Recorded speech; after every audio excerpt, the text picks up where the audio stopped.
আজ পাণ্ডবেশ্বরে হুচুকডাঙ্গা এসছি। দেখুন এটা বাড়িটা দেখুন, সুন্দরা সূত্রধর। কতবার বলেছে যে ঘর ঘর ঘর, ঘরের টাকা, এর ঘরের টাকা কোথায় চলে গেল জানো তুমি? জানি না। আমার ঘর এসে স্যার ঘর কেটে দিচ্ছে। ঘর এলো, ঘর কেটে দিল, কষ্ট করে থাকি। এবং এই সুন্দরা সূত্রধর ঘর পেল না। কিন্তু বড় বড় নেতাদের গোয়াল ঘর হচ্ছে, গাড়ি রাখার গ্যারেজ হচ্ছে। তাহলে এই গরিব মানুষ কোথায় যাবে? এই সমস্ত সরকারের পয়সা তো গরিব মানুষের জন্য। তো গরিব মানুষ যদি নিজের হক না পায়, এবং এরপরে যখন এই ঘর দেখাবো, যখন এখন এই এসো সুন্দর আয় ভিতরে লাস্টে আমার স্বামী বাইরে কাজে চলে গেছে। পরে এটাকে আবার গোয়াল ঘর বলবে থাকে। দেখো সবাই, আর লাস্টে বলে দেবে কি, বিকালে বলে দেবে নরেন বাবু কি বলে, এটা তো গোয়াল ঘর দেখিয়েছে, বলবে গোয়াল ঘরের ছবি। এটা গোয়াল ঘর বটে, কিভাবে থাকে মানুষ দেখুক। আমরা বলে যাচ্ছি মা, আরো 2 মাস কষ্ট করো, 2 মাস কষ্ট করো। মোদীজি সরকার হচ্ছে, আমরা এসে, আমি এখানে এসে ঘর কাটবো আর তোমার ঘর তৈরি করে দিয়ে যাবো। লাস্টে আমার স্বামী জানেন ব্যাঙ্গালোরে কাজে চলে গেছে। বুঝো, বলে নাকি এত লোককে চাকরি দিই। মেয়েকে ছেড়ে দিয়ে আমার স্বামী চলে গেছে, এই কষ্ট। বুঝো বুঝো, দেখো দেখো কি অবস্থা। স্বামী ছেলে, সামনে এসো, ছেলে মেয়েদেরকে ছেড়ে দিয়ে স্বামী সংসার চালাবার জন্য ব্যাঙ্গালোর চলে গেছে। আর বলছে নাকি পুরা সবার জন্য কাজ আছে, সবার জন্য কাজ আছে বেঙ্গলে, সবার কাজ। কোনোদিনই ঘরও পাই না, কিছুই পাই না।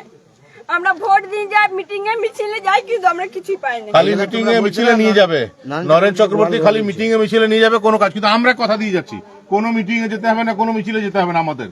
আমি আগে কাজ করব, তারপর যেটা বলার তুমি বলবে। 2 মাস সময় দাও, 2 মাসের মধ্যে ঘর ঘর হবে তো, আর কাজেরও ব্যবস্থা হবে। তোমার স্বামীকেও ফিরিয়ে আনবো আমরা, তোমার স্বামীকে আমরা ফিরিয়ে আনবো, বাচ্চাদের সঙ্গে স্বামী থাকতে পারবে, সে ব্যবস্থা আমরা করবো। বিধানসভায় জিতেন্দ্র তেওয়ারি একটা মানুষের ভিডিও করেছেন গোয়াল ঘরে গিয়ে, কিন্তু সেই মানুষটি বলছেন যে আমাকে টাকার লোভ ধরিয়ে করানো হয়েছে এবং তার পাকা বসত বাড়ি রয়েছে, সেটাও তিনি দেখাচ্ছেন। কি বলবেন? দেখুন, এটা খুব নোংরা রাজনীতি। যিনি বিধায়ক ছিলেন, মেয়র ছিলেন, তার পক্ষে এরকম নোংরা রাজনীতি করা উচিত হয়নি। একটা মানুষ, তার পাকা ঘর আছে, তার বাড়িতে টিভি আছে, তার বাড়িতে ফ্রিজ আছে, ন্যাচারালি সেই মানুষটি বাংলা আবাস যোজনায় ঘর পাওয়ার যোগ্য নন। এবং আমি মনে করি ওই মানুষটি কিন্তু সৎ, কিন্তু তাকে দিয়ে টাকার লোভ দেখিয়ে, যেভাবে গোয়াল ঘরে দাঁড়িয়ে নিজের বাড়িটাকে না দেখিয়ে গোয়াল ঘরটাকে দেখিয়ে দাঁড় করিয়ে তার মুখ দিয়ে বলানো হয়েছে যে আমি বাংলা আবাস যোজনা পাইনি। এবং সেখানে ওই প্রাক্তন বিধায়ক বলেছেন যে দেখুন গরিব মানুষ ঘর পাচ্ছে না।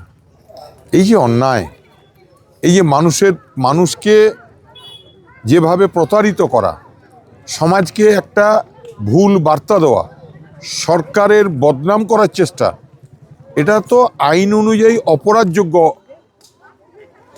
আমরা তো ভাবছি, চিন্তা ভাবনা করছি যে এটা নিয়ে এফআইআর বা ইয়েকে জানানো হবে কিনা। এটার আমি তীব্র নিন্দা করছি এবং পাণ্ডবেশ্বরের মানুষকে বলবো যে মানুষ এরকম শঠতা, এরকম দ্বিচারিতা, এরকম অন্যায় কাজ, এরকম ভুল বার্তা, মানুষকে ভুল বোঝানোর চেষ্টা করেন, তাকে চিনে নিন, তার মুখোশটা টেনে খুলে দিন।